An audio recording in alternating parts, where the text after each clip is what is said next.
தனுஷோட எனக்கு ரொம்ப நீண்ட பழக்கமும், ஒரு சண்டை ஒன்று இருந்துகிட்டே இருந்தது. 1000ல் ஒருவன் டைம்ல இருந்து அது அவரு தான் நடிக்க வேண்டிய ஒரு ரோல். அவருக்கு பதிலா தான் நான் நடித்தேன். அது சம்மந்தமா ஏதோ ஒரு பிரச்சனை இருந்தது.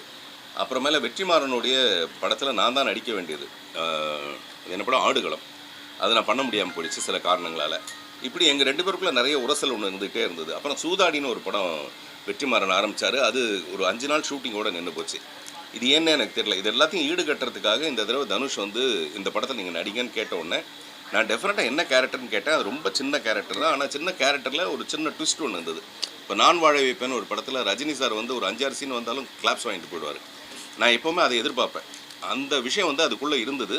தியேட்டரில் பார்த்தீங்கன்னா அதுக்கு பிரமாதமான ரெஸ்பான்ஸ். இத்தனைக்கும் நான் ரொம்ப நெகட்டிவாக போய் அந்த செகண்ட் ஹாஃபில் நான் என்னோடய ட்விஸ்ட்டை வந்து பயங்கரமாக அப்படின்னா ஜனங்க வந்து ஆர்வமாக எதிர்பார்த்துட்ருக்காங்க.